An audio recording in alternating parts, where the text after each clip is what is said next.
Good morning, fellow humanists. My name is Todd Kimball. It's an honor to be an MC for you on this Sunday morning. We have a reminder that humanism is a rational philosophy informed by science, inspired by art, and motivated by compassion. It advocates the extension of participatory democracy and the expansion of an open society standing for human rights and social justice. Our reader this morning entertains us on the first Sunday of every month musically, and now I believe he is going to try and entertain us via words. We have Mr. Pete Barquette. Pete, take it away with our reading. This is a reading by, or an article by Charles Blow of the New York Times.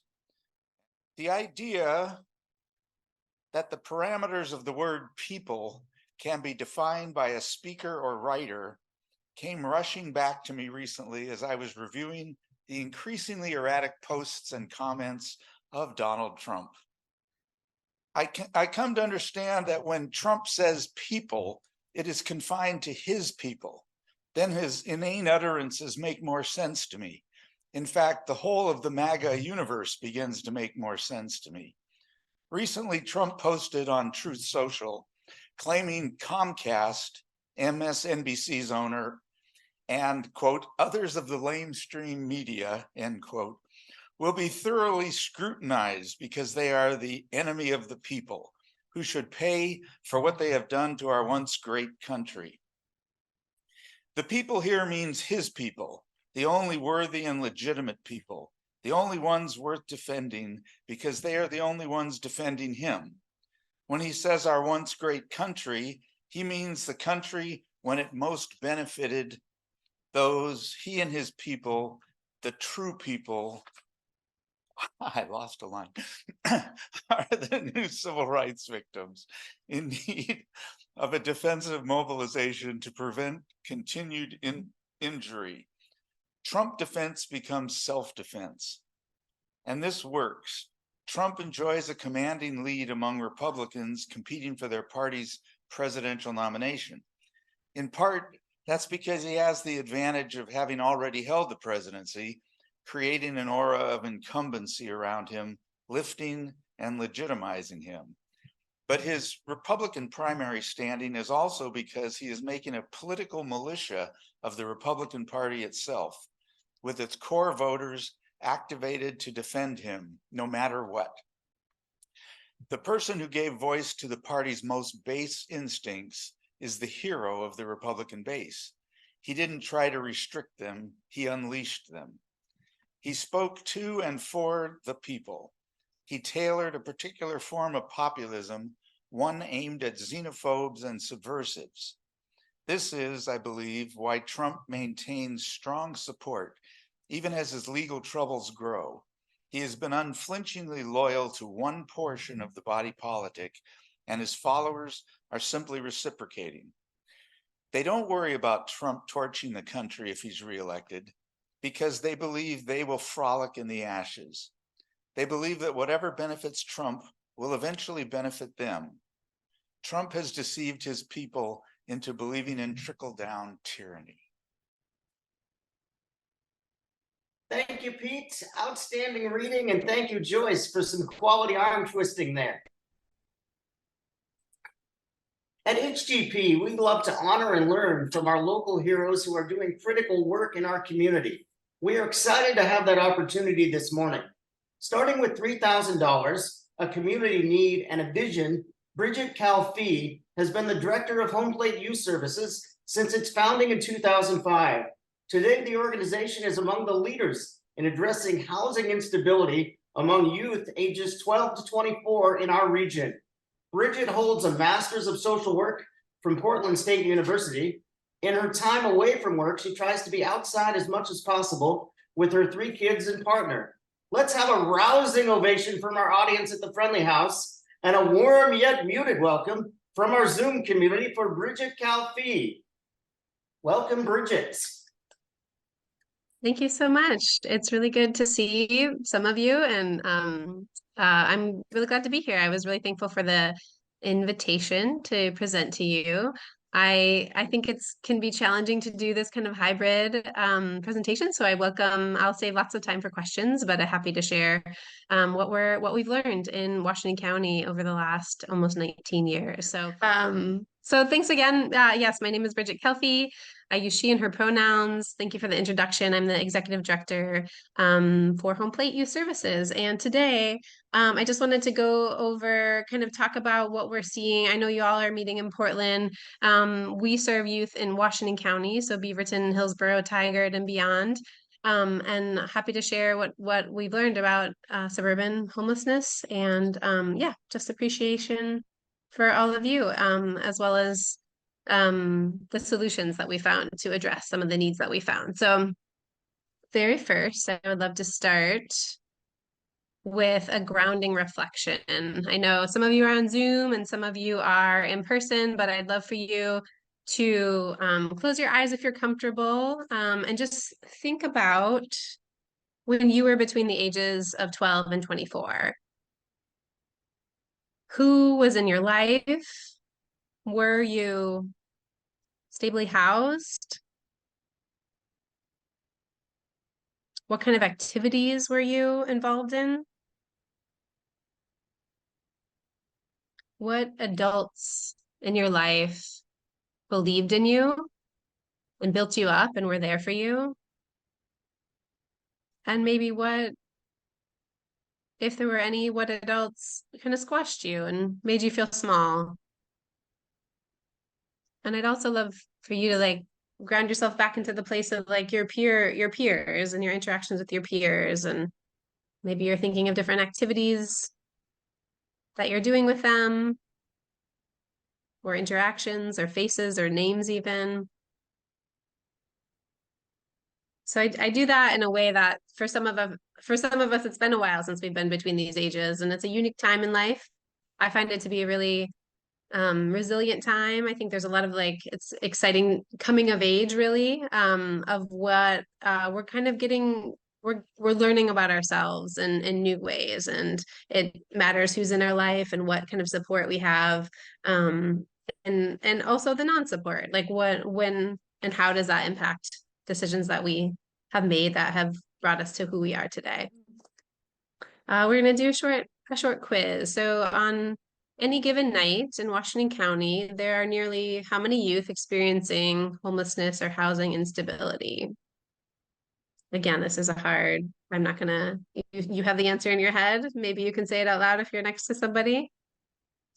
190 is the latest poll. We get this data from what we call a point in time count.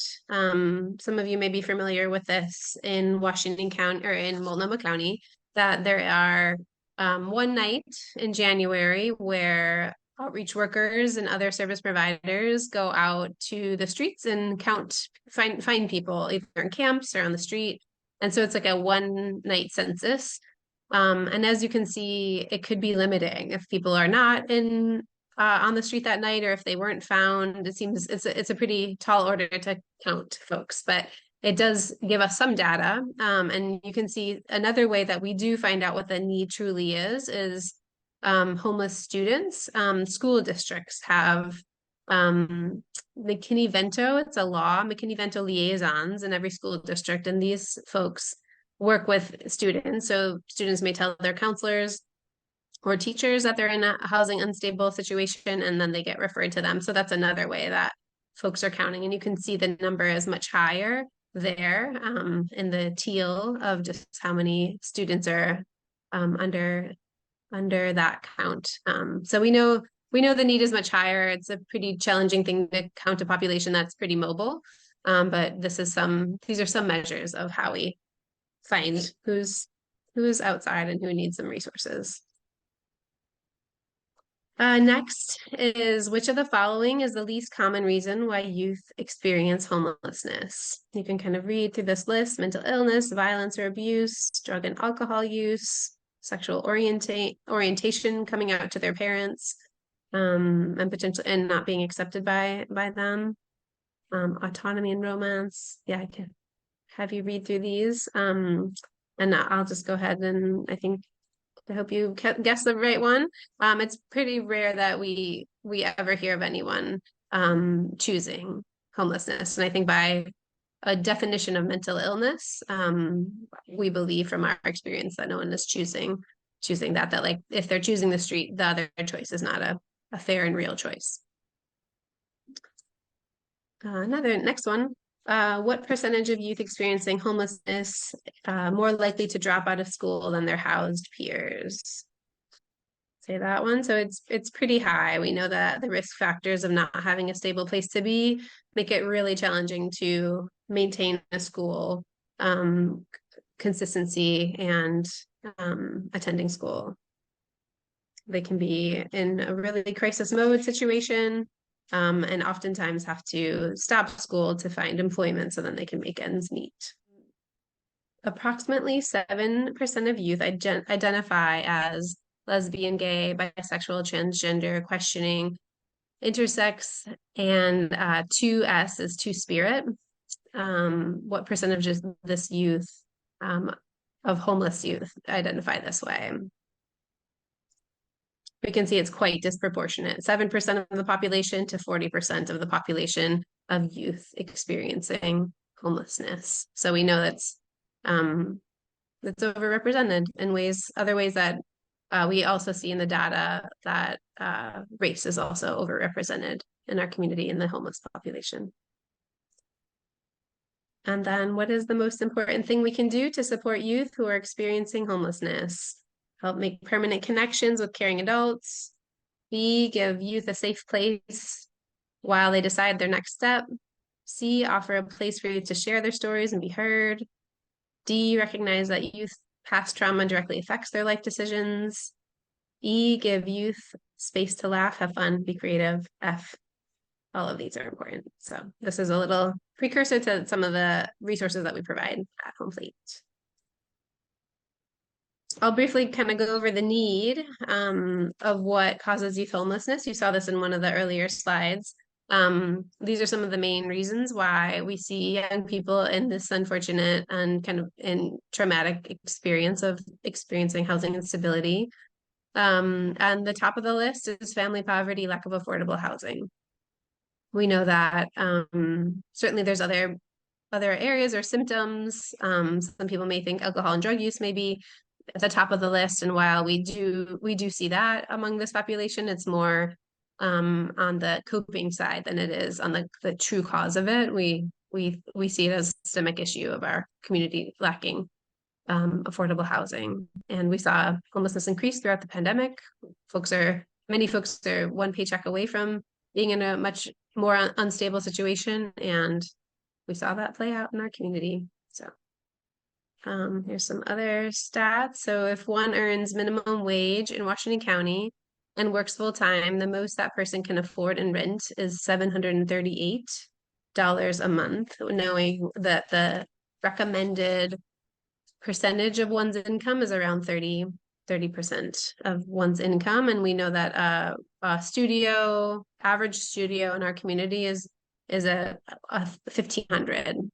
And so in order to earn that, they would be having to pay double, 63%, double of what's recommended of their income. And that doesn't allow for other costs like childcare and food and other things. So we just know that's putting an even further burden on folks when housing is unaffordable. So like I shared earlier of how we get the count of how many youth are experiencing housing instability. This is the latest count that in Washington County, about 3,500 young people experience housing instability. And we know these are kind of concentrated in some of the more urban centers of Washington County. So Beaverton, Hillsborough, and Tigard-Tualatin. It's also where we have the most capacity as an organization to be with our drop-in centers and street outreach, which I'll share in a little bit.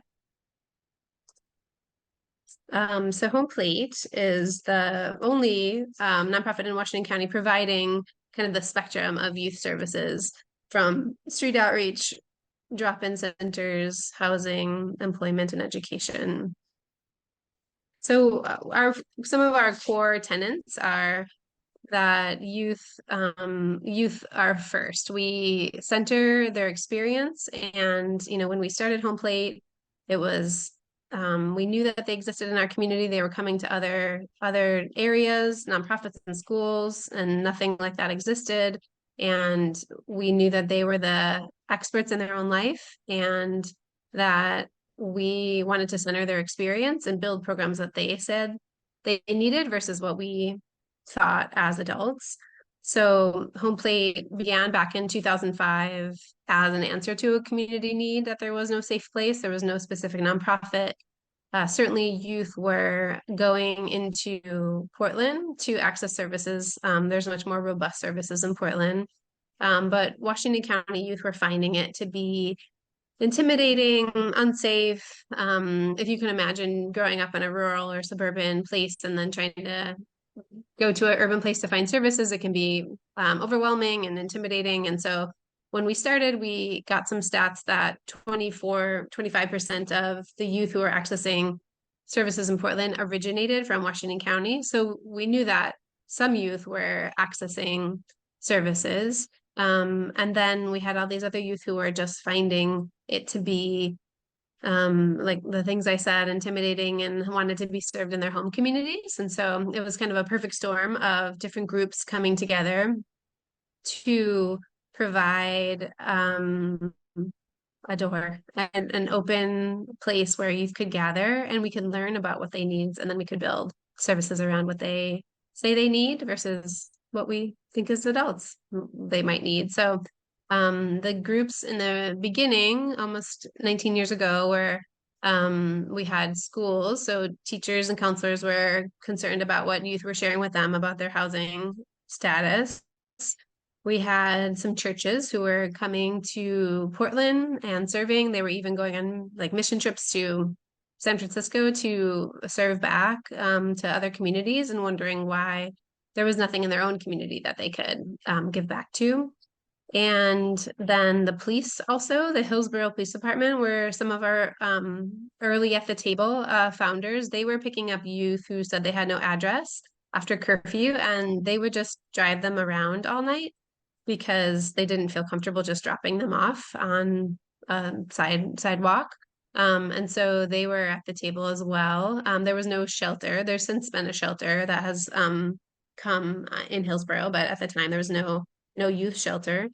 And the fourth group was nonprofits. I was working at a family shelter at the time, so youth who were not attached to their families were coming to our door and asking for services, and they were coming to other folks' door. There was no specific nonprofit for young people in this situation.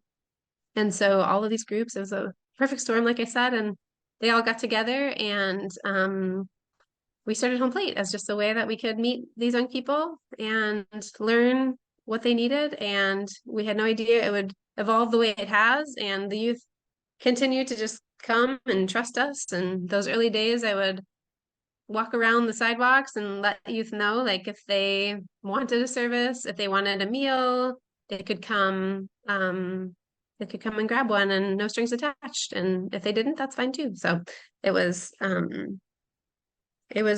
different in those early days. There was nobody really approaching young people on the sidewalk besides the youth would call them Bible bangers. So they would be approaching them to say that they were in the housing and unstable situation they were because they didn't love Jesus enough. So you could see the barrier of me approaching someone just to say, no strings attached, like come if you want it. And they did, and they trusted us and they brought their friends. And then we just continued to grow over the years for what they were needing. So to the next slide to talk more about our program. So we have 5 main programs. I talked about that original program of our drop-in night. And otherwise, kind of in the continuum of it, like the lowest barrier program is our street outreach program. I'll go into more detail in a little bit on each of them. Our drop-in centers, education program, employment, and housing is our newest program. And we couldn't do all of that without our volunteer program. So that's actually our 6th program. So yeah, services are free for youth to come to. They don't need any identification or documentation. We just say, give us your name and the same name every time. Try to keep it low barrier. And then as they move through the continuum of services, it becomes more high barrier. There's more expected of them when they get into our housing for example. So again, we serve the age range is 12 to 24. We see a lot more of kind of 16 to 24. It's kind of rare to see 12-year-olds. We do see some siblings that bring their younger siblings and things like that. Their situations are kind of across the spectrum when they enter our services. They can be outside, kind of exhausting options and camping outside. And they could be at the other end of the spectrum, which is homeless with their families. And maybe they're coming in to get a meal and it's kind of providing some relief for their families. And then the middle portion, we call it couch surfing. So they can stay with their aunt maybe for a week, and then they could stay with a family friend for a week, and then they outstay their welcome, and maybe they could go back home. The youth and their connection with their families is again also across the board. Some are removed from their families from some of those situations you saw earlier of maybe coming out as gay or lesbian and not being accepted by their families, or maybe becoming pregnant and not being accepted by their families, so that they're disconnected from their families. And some youth are still connected with their families, maybe not financially, like maybe their families can't, because of living in poverty, can't take care of them financially, but like emotionally they're still supported. So we see a spectrum of situations with our folks. So these are some ways that you find out about our services. I was talking about no barrier, low barrier, reduced barrier. You can see on the left side, our street outreach program is one way that you first find out. We are going to where they are, transit centers and skate parks, and letting them know about what we can offer them that are in our backpacks, and what other services they could access also. But the version 2 is also another way. You just find out about us all different ways. They might happen upon our drop-in space. They might hear about us from a teacher or a counselor, or what I mentioned, those McKinney-Vento liaison folks, and just enter or get referred to us in our housing program. So there's a few ways that we find each other. First, I'll talk about our street outreach program. So you can see in the picture that green backpack. If you were in Washington County, you may have seen our folks walking around. We do street outreach Monday through Thursday, and we fill those backpacks with a variety of things, anywhere from socks in the winter when it's really rainy and it's pretty wonderful to get a fresh, dry pair of socks. You can see toothpaste, bus tickets we carry to offer to people. Hand warmers in the winter are another big hit. Kind of protein or any other kind of snack, I think, is always welcome. Someone walks up to you and hands you a free snack, I think is welcome. And we just say, can you or someone you know benefit from this? Would you like to access these services? So our outreach team is often walking up to 5 or 7 miles a day. They kind of cover different areas of Washington County. We have like a lead worker in Beaverton, a lead worker in like Aloha and Tigard, and a lead worker in Hillsborough. So kind of covering those grounds. This is a great volunteer opportunity. We actually have volunteers that are paired with our staff, so we can see and cover more. You can see one of our outreach workers at a table. We often do some tabling at different events. That's another way that youth can kind of find us. Sometimes with the high schools, we partner and can do tabling events at those events. So this is because this is the lowest barrier program. We're really meeting youth where they're at. This is kind of our philosophy: meet people where they're at, meet youth where they're at. And we just help them, connect to positive adults, connect to our other services. And some youth we have relationships with that stay street outreach, some come into our services, so we're letting them guide name what they need from us. So our drop-in and day space hours, again, we have a brand a brand new building. We had a capital campaign during the pandemic, and we're able to raise this building.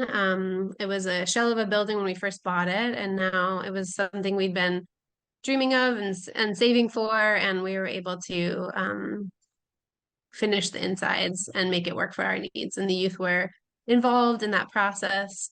They gave that feedback kind of years before we found this building. We had been dreaming and saving, and we were working with PSU architecture students, and they were working with our youth and asking them if we had a dream building someday, like what could it include? And so part of our model is really including youth feedback and different varieties. So this is an example of that they were giving their feedback, and one of the rooms is called the quiet room.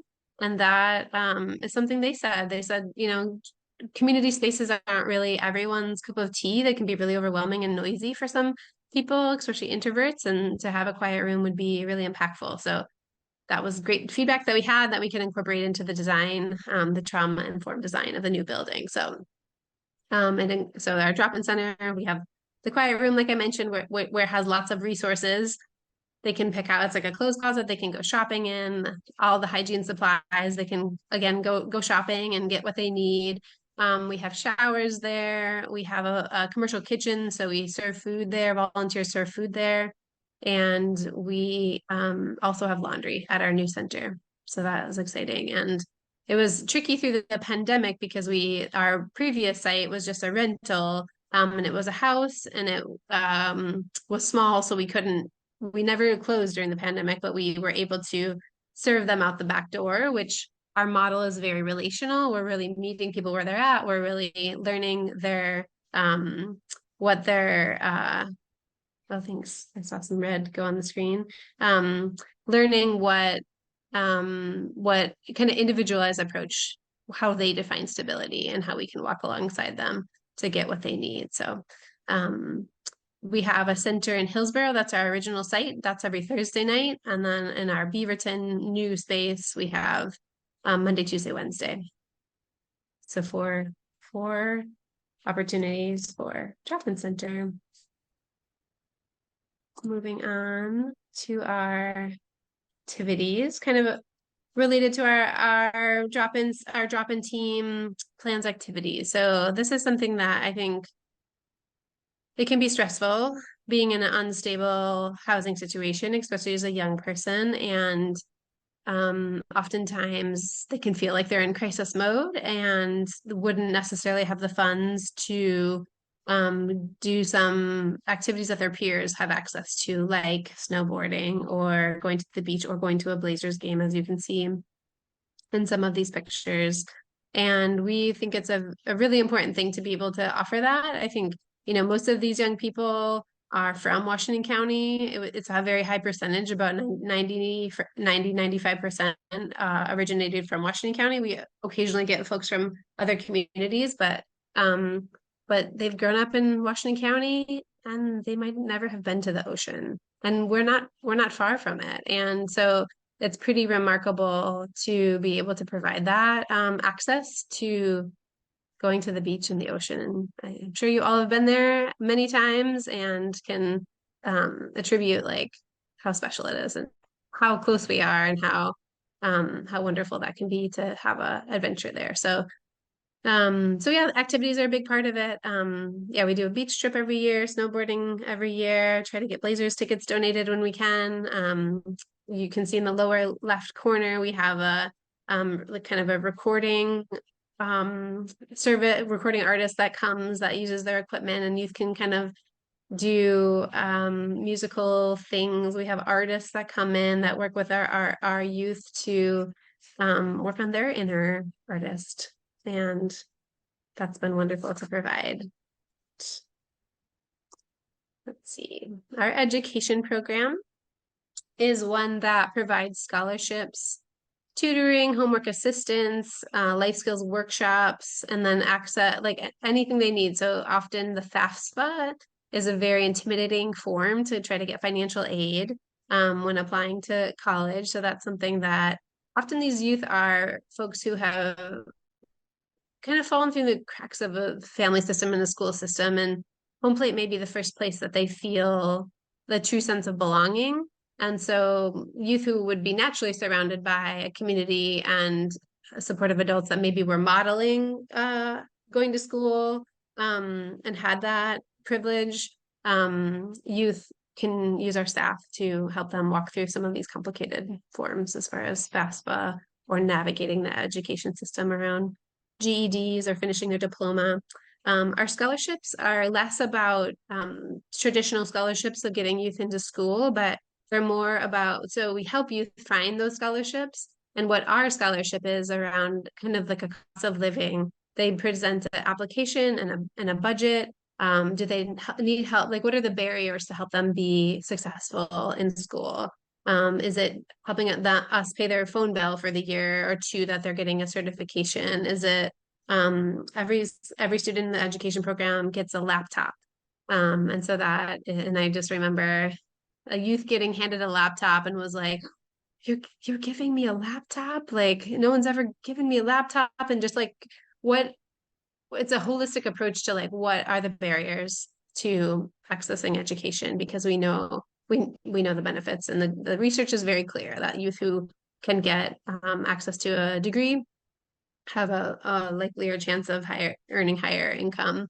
And so the two focuses of our education program are around the trade schools. So getting some certifications in that way of not everyone goes to traditional 2 or 4 year college. And so trade schools are an access point, getting into the trades. And then the other one would be community college, that we're really working with youth to get their foot in the door of like getting used to community college, and also backing that up, helping them get their GED or diploma so that they can be able and ready to go to community college. So this is one of our newer programs, and we've just seen a lot of success with this kind of more intensive approach to getting them support. Employment is another of our programs. This is helping youth find supportive employment placements in our community. And we also, this kind of happened during the recession. We noticed that lots of people were having a hard time finding a job, and especially young people who didn't have an employment history. So we thought, what if we just employed them ourselves and gave them that training? And so we have a couple internships internally at HomePlate, and we try to place them externally as well.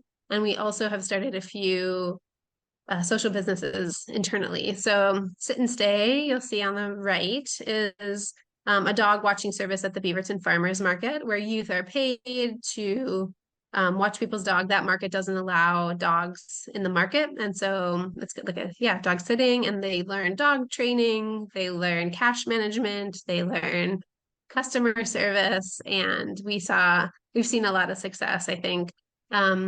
We started it in 2012, so we've been going for a while here. And I remember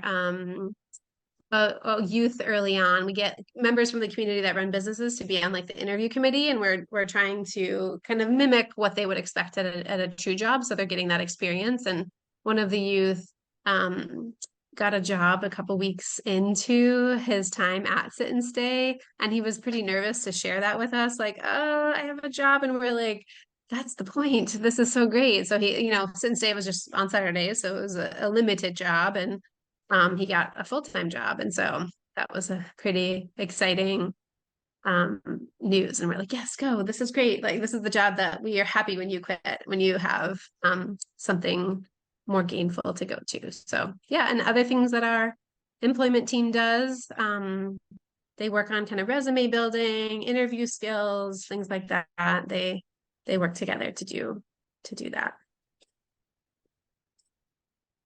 And last but not least is our housing program. Like I said earlier, it's our newest program. Prior to having this kind of formalized as a program, we, because we work with young people who are unstably housed, we've always been working on housing them. And there would be, through the Obama era, there was like rapid rehousing that happened. There was some programs throughout the years that we'd get a few youth in here and there. And then when the supportive housing service measure passed, that really opened the door, and we've seen resources like we've never seen. And so this started last year, and we very quickly housed 80. We have 80 slots. We housed 80 youth. So it was pretty amazing. You see these every time I see a picture of someone getting their keys, it's very emotional because it's something they didn't know could be possible, that they could have their own apartment, and our team supports them to keep them housed. And what are the stability measures that help them kind of further their goals and believe in themselves. So this is yeah, we're thrilled to partner with Washington County on this, to have our youth housed. And now unfortunately we have a waiting list. Like, it happened quick and there's more need, and we hope it just continues to grow. I'll mention briefly our volunteer program. We have in the early days, like, it was just me for the first 5 years, and then we kind of grew thoughtfully and mindfully over the next several. But in the beginning, it's like it was me and volunteers, and we had this community idea, and we were answering this community need. And so we knew we needed volunteers. And then it was so beautiful to watch how that unfolded, and how you know people who wouldn't naturally be in a room together were, and people were sharing a meal together, and just becoming community in ways that, yeah, I don't know that I could have ever envisioned exactly the benefit of that. You have your, young person come in that maybe people view as, the stereotypes you could name them. You've heard them before: lazy, unwilling to listen to authority. And then you have, your volunteer that showed up in their Subaru, right? And like, maybe the volunteer or the youth had an image of that person, like, that's so far from my life. I have judgment about money, things like that. And then you get them together, and it just like breaks down those paradigms, and they just build authentic relationships. So some beautiful things happen. So some of our opportunities around core volunteers, they're there at the drop-in center, just like staff, to build those relationships. We also have one-time volunteers that do different projects. The picture here was a Windermere group. They came and painted our fence of our new building. So we have kind of one-time projects. Group volunteers, one of the main ways we do that is through dinners. Folks buy and prep and serve the food at each of our drop-in centers. That's a great entryway of getting to see our youth and our services. Yeah, and then community service days are similar to the one-time volunteers, but we also have behind-the-scenes volunteers that make it all tick. We love our volunteers. So in the beginning, we knew we needed them, and now it's like, this is just part of our beautiful community. I wanted to talk about our philosophy. There it is.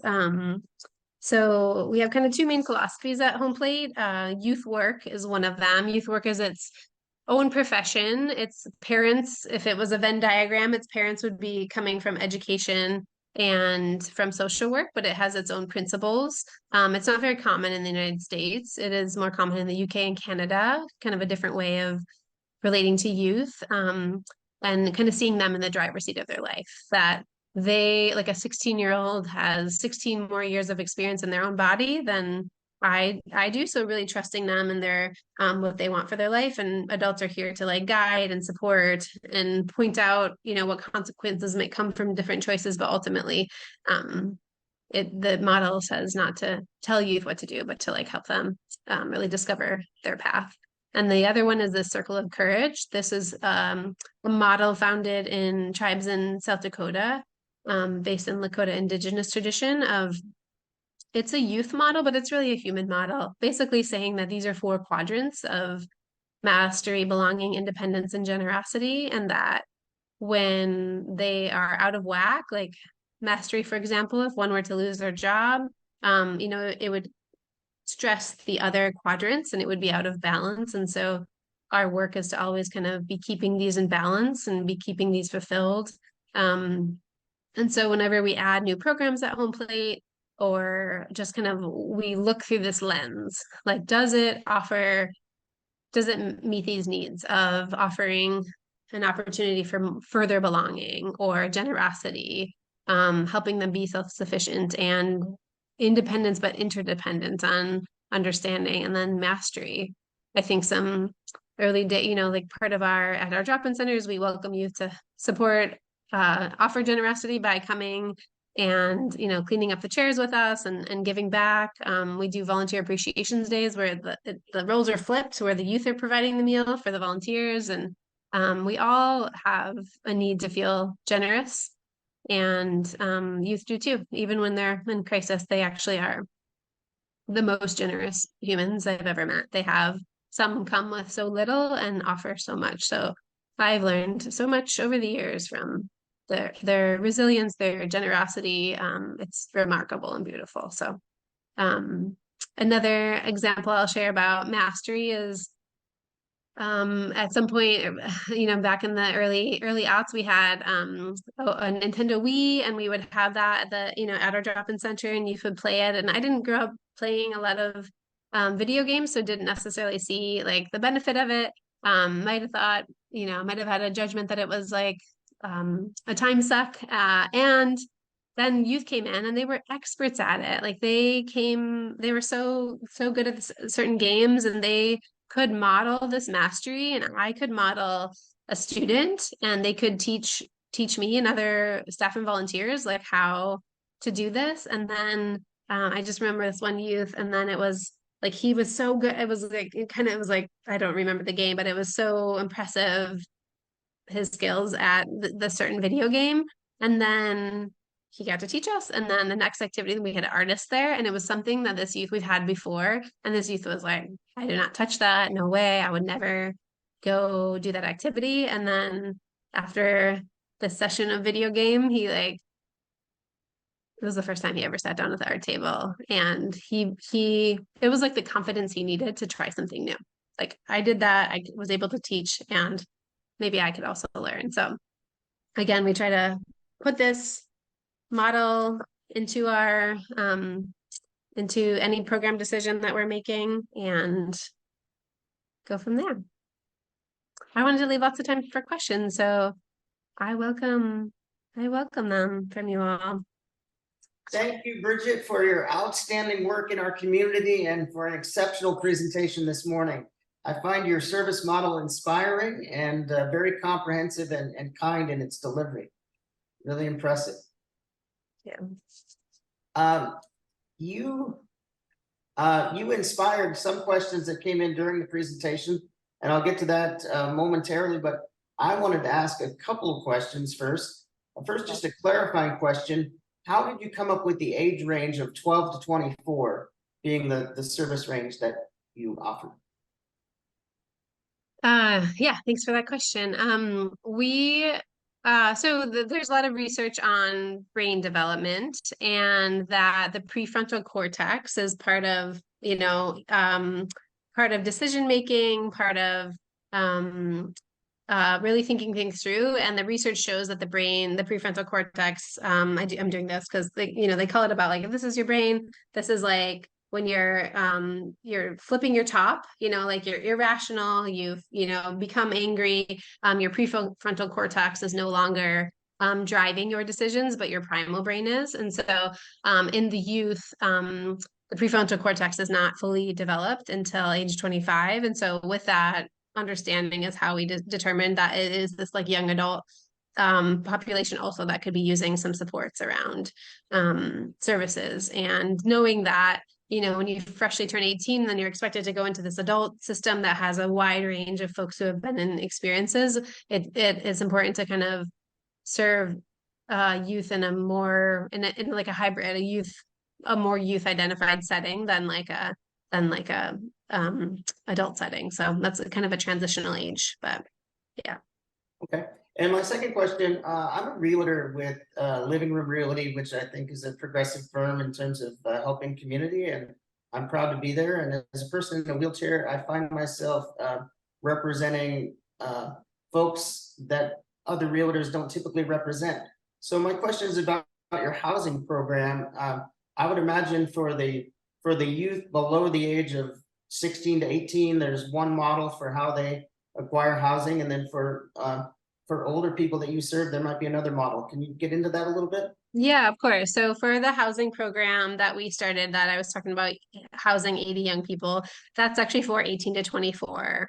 So it's like that young adult population. There's different barriers when you're under 18, and we try to work with other partners. There's a couple other services. There's in Washington County, and we ended up using and partnering with a number of services in Portland too, around shelters for younger people, as well as like there's some kind of foster care model housing for 16 to 18-year-olds, but our housing program is for 18 to 24-year-olds. So, and there's multiple partners that are doing the housing program, and we're kind of that young adult go-to, like the lead in Washington County. Sounds good. And I'll ask one other clarifying question that came from our Zoom audience before we get to other questions from our audience. And this was from Hank Robb. I know you said your center you had a place in Beaverton, in downtown Beaverton and in Hillsborough. But Hank wanted to know where specifically the center is located. Mm-hmm. Thanks, Hank. It is located off of Watson and Fourth. So it's technically Angel and Fourth, but it's right by the library. It's right by the park, right by the farmer's market, if you're familiar with Beaverton. The rental property that we had is like just a block away, Third and Washington. And so when we were looking for a location, we had been looking for a couple of years, and I was getting ready to extend it, knowing we wanted to be right there in Beaverton. And then when the pandemic hit, it was like, oh, this is a block away. So we kind of have a little campus where the new center is more of the drop-in and outreach basic needs services. And then the old rental, which was the former drop-in center, is now, we call it the Hay House, housing, education, and youth employment. So something like we literally walk you across the street to get to our more stabilizing services. So yeah, right there in Beaverton, I had a couple pictures throughout the slide. It's a big building with a purple door. It's very welcoming, and have our HomePlate sign. So yeah, happy to give tours to anybody if you're in the neighborhood. Great, thank you. We try and alternate our questions between our Zoom audience and our Keystone Room live audience there at the Friendly House. And our first question from the audience comes from one of our other very talented MCs, the humanist with the ironic name, Helen Christians, has a Zoom question. Hi, wow, thank you. What a wonderful program you have, and really helped me understand. This started in 2005. Homelessness here in Oregon didn't start, 2 years ago. So, but I've got to get to my question because I'm breaking my own rule. With the housing group, do you work with the folks to, keep an apartment, keep it clean, pay the rent? I mean, there's a lot more than just getting keys. What do you do to keep the apartment, or keep the housemate, the roommate, or that sort of thing? Yeah, absolutely. That is definitely on our mind. So yeah, everyone has a housing navigator. Each navigator works with the youth. The funds from Washington County go to pay for some of the moving costs and the rent. There's a couple different programs. One of them's like for folks who have been outside for a long time, and it's it's up to 10-year program of support. And then the other program, which meets our needs a little bit better, it's like a 3-month to 24-month program where it just kind of helps them get to the next step, and they don't have to stay as long. It's kind of more transitional in that sense. But yeah, everyone has a housing navigator. They work on, what do you need? What kind of kitchen supplies do you need? Do you want to take cooking classes? Like, how do you become kind of self-sufficient in those areas? And what other services can we connect you to? So I think that's like part of our relational model, is really like warm handoffs, like, oh, I know so and so at this place, like, let's walk you over there and you can understand what needs you have. But yeah, it is around having those relationships and understanding what support people need. But because the program is so new, we're now kind of turning into like housing retention program, essentially. Like, we've navigated and now we're retention. And so I'm really excited about this chapter, because I think it's true. It's like getting the keys, that's great, but if it doesn't work out, or they didn't have the tools they needed, then it's almost more traumatizing to have like tried and failed than to like have all the things you need. So yeah, I'm excited about the like community aspect of it. I think a lot of youth continue to access our services, whether it's the drop-in center or employment or education, even after they're housed, because it's not as stigmatizing. We're like a community. It's like a wider family essentially that they didn't have. And so they can access those services that are more stabilizing. But as far as the community aspect, it's like if youth have left a situation, if they've left somewhere that was unsafe for them, whether it be like alcohol and drug use in a situation, or they're deciding to be clean and sober, they lack community. Like, how do you access a new community? And I think it's hard to I think even for other people, it's hard to find community. For some people, it can be very challenging, even folks who are not in crisis situations. So I think like in our society, it's like it's our. I mean, we're taking this on as our work at HomePlate. Is like if we don't help people learn to build community, we have failed. And so I think in the housing program, it's really imperative that like once they're housed, then what? Like then we work with them to what communities do you want to be, like what activities do you want to be a part of? And so our housing navigators can be flexible like that, and they can take them to an art class, they can take them to AA and be there with them. And that's actually part of our, we call it aged up youth. So as they're like getting closer and closer to 25, that we mark the date back and we say your birthday's coming up, and we can stay connected to you in these other ways. You can't access our drop-in center because we want to keep that youth identified, but we can still connect with you. And so we ask them, what communities do you want to be a part of? And then we say, okay, if it's AA, like we'll go with you the first time together, and then maybe the next time you go and we meet for coffee right after and we talk about it. Like we just try to and I know it's not always so clear cut, but I think we are just trying to like do our best in the role that we have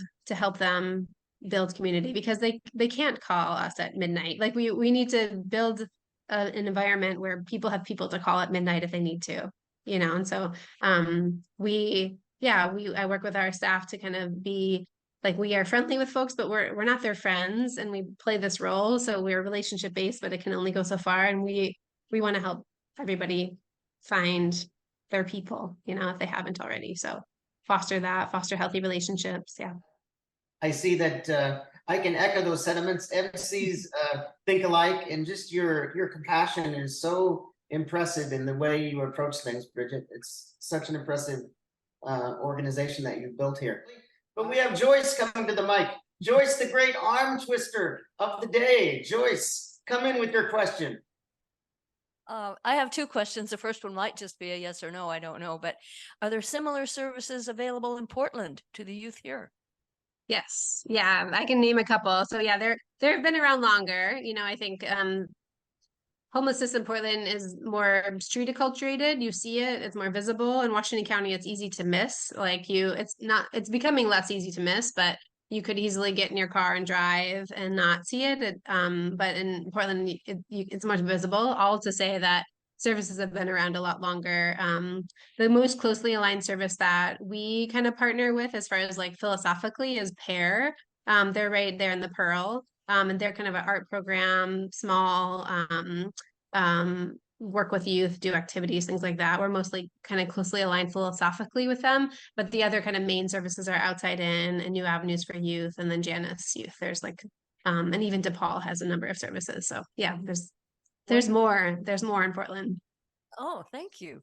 And my second question is, do you see any, don't want to call it residual, do you see any effect on parents, and do you see any possible transition to better parenting, or is that just way outside your purview? As far as the parents of the young people, is that what you're asking, the parents of the young people? Uh-huh. Yeah. They've Yeah, many of them have come out of troubled homes.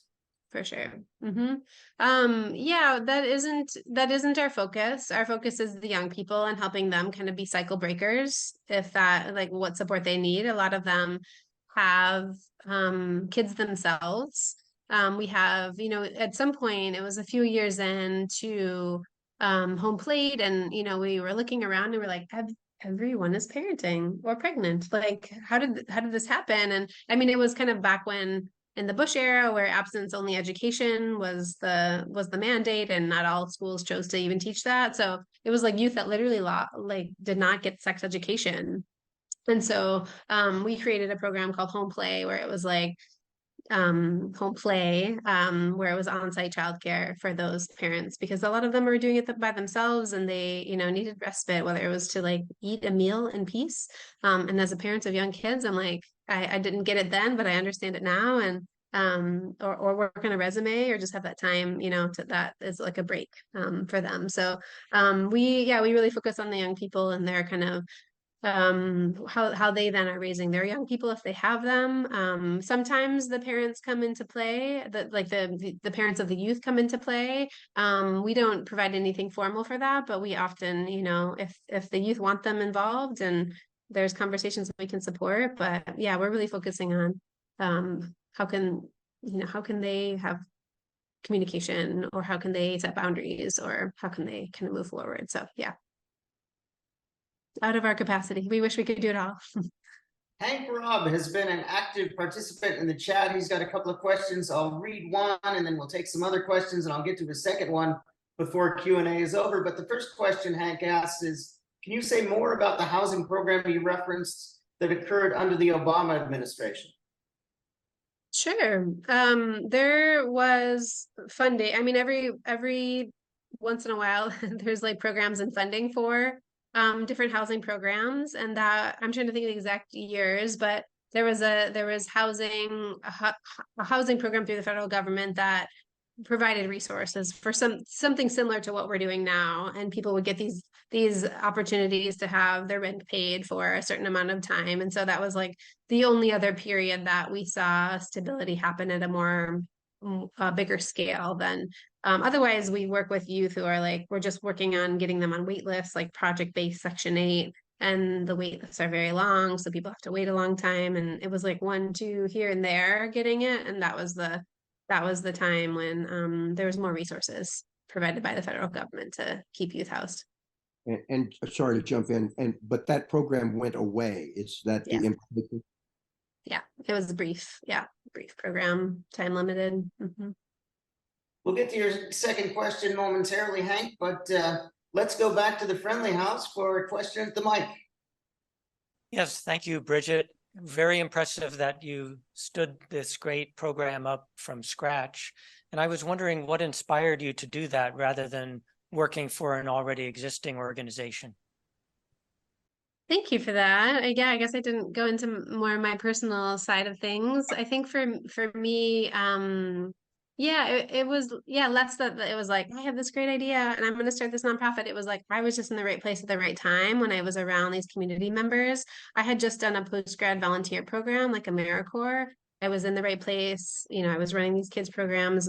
I grew up in Wisconsin, so I just come out to the Pacific Northwest, and my whole life was changed. Like I had for the first time really been exposed to poverty in a way that I had never personally been. And so I was just around a really wonderful community that was kind of teaching me about what was happening and what's our line of what we can do with and for people, and what's the line of like that we can't, and how do we move forward. But I think part of my story is like, I grew up in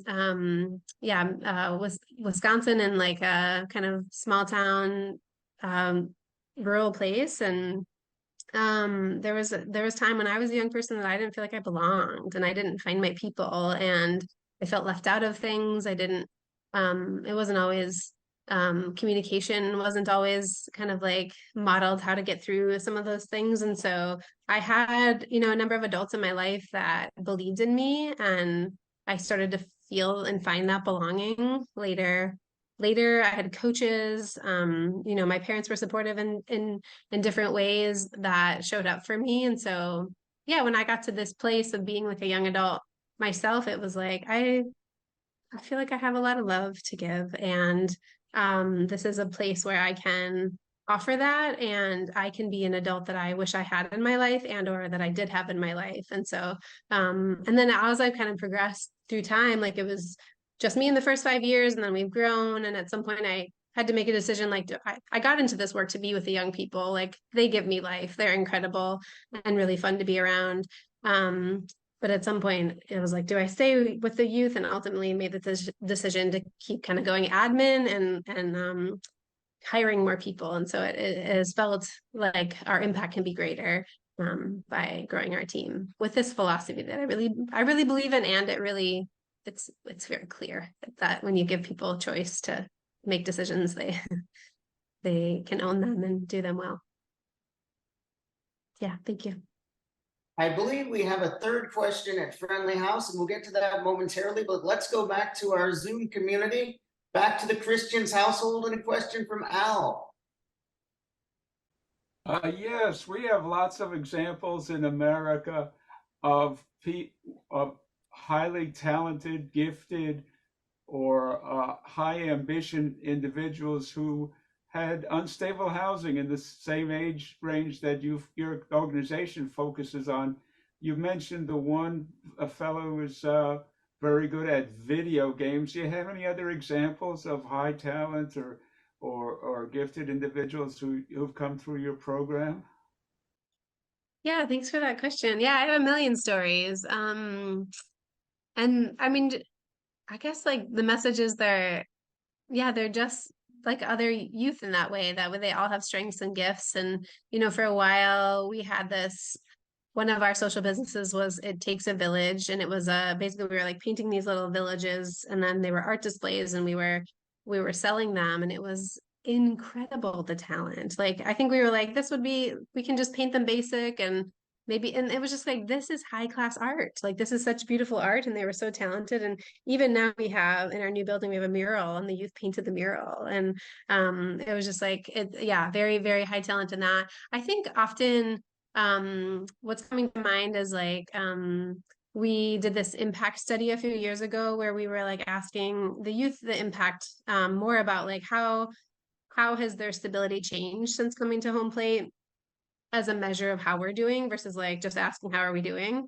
and just like seeing what the youth said. And one of the things they said were, we are watching we see like tense things come up, and we are watching how you handle them, and we're paying attention. We're like, well, we kind of thought, we hoped they were, but for them to name it was pretty incredible. And I think in some ways we have a lot of young people who care so deeply and actually go into the caring professions, whether it be social work or nursing. And I've really seen that happen quite a bit of just like they had a rough childhood and are really wanting to give back in this really practical kind of hands-on way. So we definitely see that happen. But yeah, thanks. I'm sure there's more that will pop in my head, but that's good. Before we go back to the Friendly House, I want to read Hank's second question. And that is, you mentioned AA a couple of times, and there are many 12-step meetings that are available. And Hank wonders if you are familiar, this is kind of key to our audience, with the SMART recovery programs, where participants don't have to declare themselves powerless over their problems and turn their lives over to a higher power. Yeah. Yeah, thanks for pointing that out. Yes, we have a menu of options. And yes, AA was the quickest, most notable one. But yeah, knowing my audience, I should have mentioned some other ones. So yeah, we work with people, and they are coming from a variety of backgrounds also. So we help them, pick out the one that works best for them. But yeah. I think we all knew that you're so comprehensive in your programs that you had that covered. Yeah. Because I mean, it being an individualized approach, like sometimes we get things and we're like, oh, and then the whole team is like chat, like, does anybody have a resource for this? And people can chime in, and we're working with our partners, and it kind of keeps us all on our toes in a way that it's like, we're not just going to give you like, here's the menu, go do it yourself. It's like, let's work with you, and like, this is what I know about this thing, and this is what I know about this thing. And I think that is definitely, religion is a thing. We often get groups that are coming because of their faith to provide volunteering, and that's a conversation that we don't have any proselytization happening, that folks can kind of come and be there, and if it's meaningful for them, but there's no like, we kind of treat it as a resource. If people have questions about it, we can answer any questions or see if there's resources. But yeah, thanks for that. They're rolling in here, and we'll get to the Friendly House in a second, but I had another question I wanted to ask. As a realtor in a wheelchair, I see a real shortage of accessible housing. And I just wondered, how you see that for people with disabilities and whether you see people with disabilities coming to your center. Hmm. Absolutely, we see that. And I think one of the good things about, I mean, there's many good things about the affordable housing bond that passed. Like the code has been improved since a lot of housing has been developed. So it is kind of moving forward, housing is being more accessible than it was developed 30, 40 years ago. So we're seeing some of those newer units being fully accessible. And so we have one partnership and a couple more in the works as far as like getting kind of set aside units in these beautiful new buildings that like youth can move into and are accessible. And then yes, we have folks with disabilities coming to our drop-in center. And when we developed the building, it was very strange. It was like the backstory of the building is there's like a yoga and meditation church, and they had a shell of a building. They had a small school there. They were building a bigger school in that building. And the code, they didn't have a elevator. And I just thought like, I found it strange that it wouldn't have been required. And it was a deal breaker for us. We needed to put one in. So we have an elevator in the building, even though it's like a smaller building. It just felt like no brainer. It needed to be in there. So yeah, we absolutely have folks. And it's for anybody, like parents with strollers, and we've used it for other things as well. But yeah, it's important to us to be yeah, we have a strong commitment to diversity, equity, inclusion, and we have internal equity team and are always trying to address and update our personnel policies and our accessibility. And yeah, we learn a lot from the youth themselves. That's part of like the youth feedback loop, is like asking them how things can be improved. And we have like a youth advisory board that they get to give input on some of our personnel policies too. And it's just so important to see it from other people's perspective, especially when the program is most impacting. Those who it most impacts should be involved in giving input. Thank you so much for being so inclusive. I believe we have another questioner at the Friendly House standing near the mic. Hi. So my question is about FAFSA, because I know FAFSA is based on like your family's income, and it's a pain in the butt in general. But how hard is it for homeless youth to get FAFSA if they come from families who make more than enough money to get it? It kind of depends on their age. Like if they're over 18, then they, can go on their own income. I would default this to our education coordinator because she's kind of in the weeds about it, but I'll do my best. My understanding is that there is, if you, there's a place to mark if you are experiencing homelessness in ways that like you are separated from your family's income. And so then it's just accounting for your income. But we don't see a lot of folks who come from families with a lot of income that they're leaving. It's really much more around like the family doesn't have income. So on the FAFSA, they could use their family's income. But yeah, if they're disconnected from their family, then there's ways there are folks work and navigate. And you're right, it's a pain in the butt to like figure all that out. And that's our job, is to like try to navigate that and mitigate some of the challenges and try to do some of that legwork for them. So yeah. Thank you.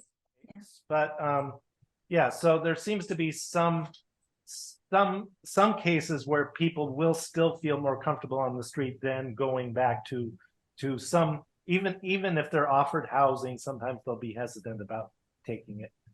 Can you speak a little bit to how that might be remedied a little bit? It sounds like you're doing a lot to remedy it already. I mean, this approach that you have of just making sure that they know these things are available and you're not a threat. Can other people kind of pick up on those same skills somehow? Yeah, I appreciate how you asked that question. I think it can be asked in different ways. So I appreciate your approach there. I think homelessness is so complex, and the solutions are complex too, right? Like humans are complex. And I guess I'm speaking from my experience of working with youth in Washington County. The data show that adults, 44% of adults started their homelessness journey as a young person. So we know that it's important to kind of interrupt that sooner than later and really intervene and provide resources early as possible. I think the further folks get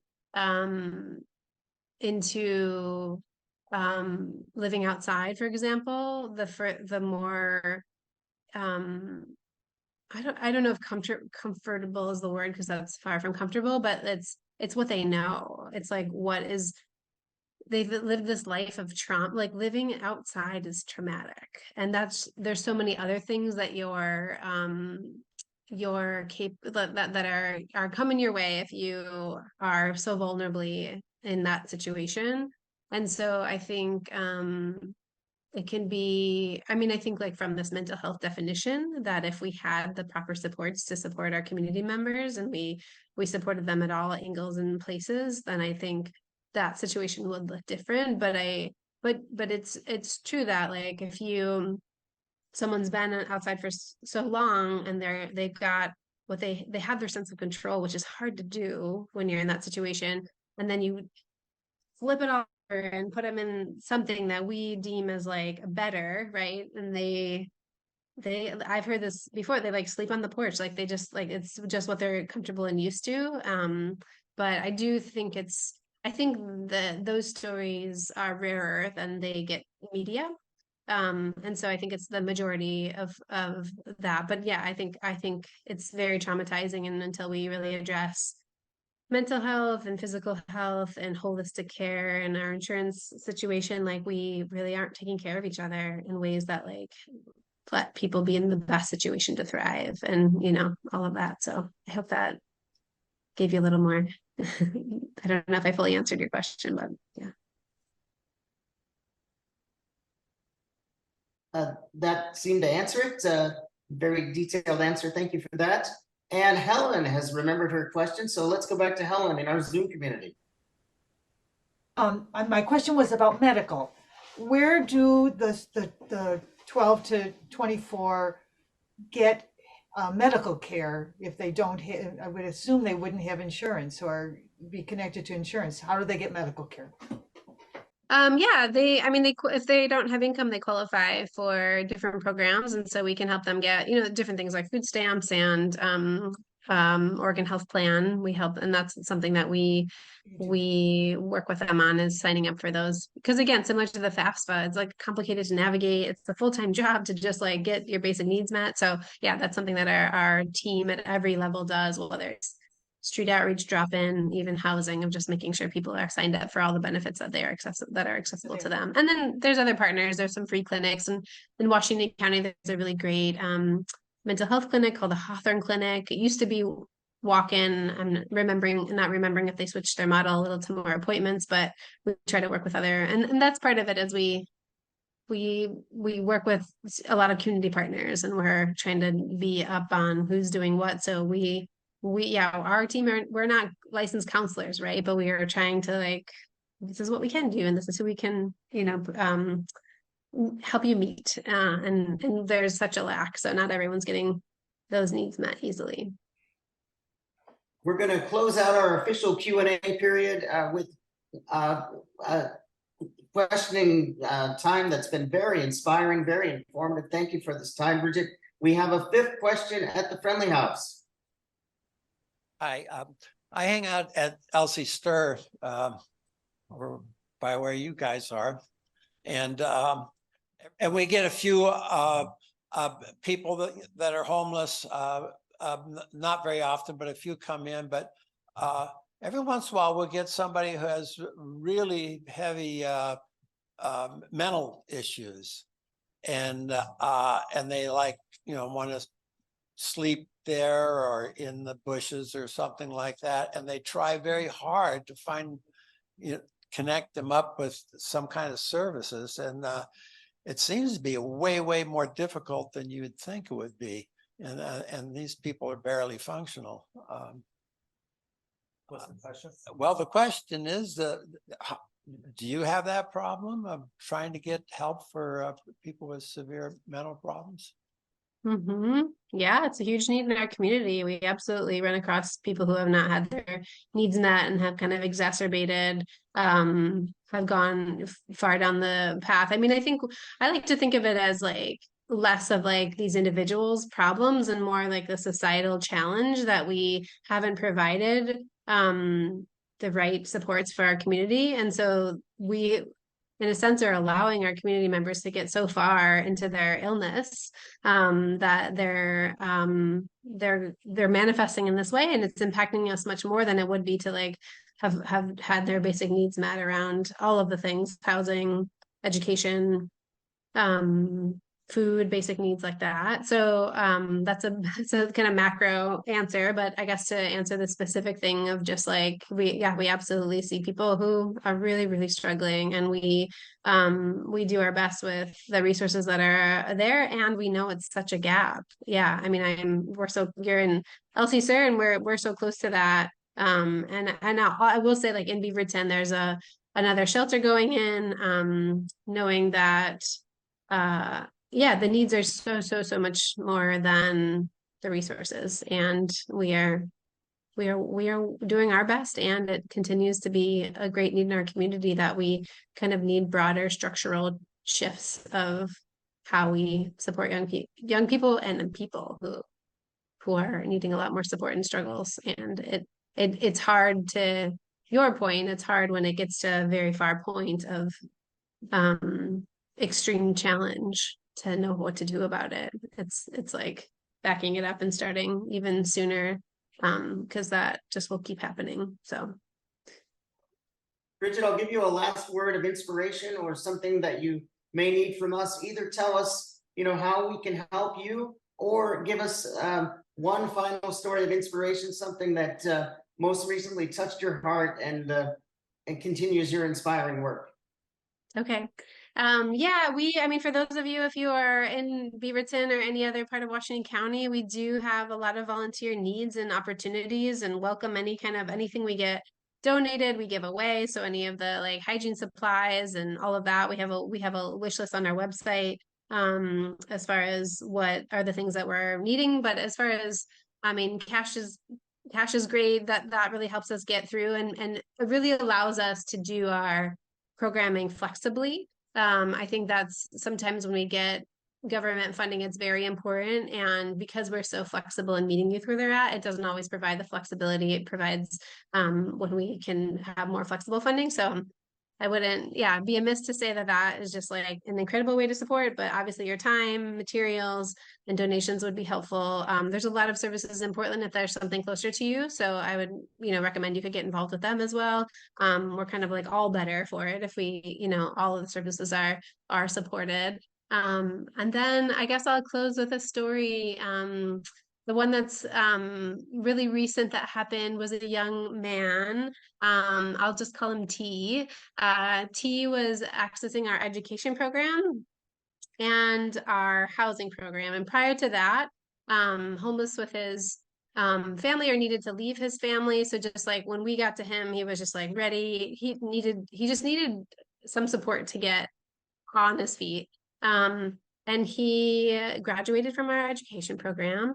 And he also while in the housing program, got employed at a partner organization actually in Portland, kind of running part of just being involved in kind of like resident services and lifting up other people's voices. And it was kind of that, this is a fun story. I have a colleague that runs that organization, and she was just checking in like, this person has mentioned HomePlate a few times, that it was really impactful to him. He's killing it in the interview. But do you know him? And I was able to like reach out to my team, and they were just like, this is a go-getter. This person is doing so well, and how exciting. And since he got that job, and I think it just demonstrates like all of the pieces and the supports that were needed to kind of like help this individual get to the next level. And has since like been sending us back job openings for his current employer to say like like he's now a conduit to being like, please come work here, it's a great job. And his whole role is like helping other people's voice be heard louder, and he felt that belonging, he felt that support. And and it was mutual. We felt so, our team just felt so moved by him, as we do many of, all of the youth. So yeah. Thank you. Thank you so much for having me and all your great questions. And I just appreciate you all in the world too. So I sad I couldn't be there in person, and thank you for having me. Thank you, Bridget. One other thing, and that was a beautiful way to end what has been a very informative and inspiring hour and a half. Thank you for that story. Thank you so much. Yeah. Take care. Thank you.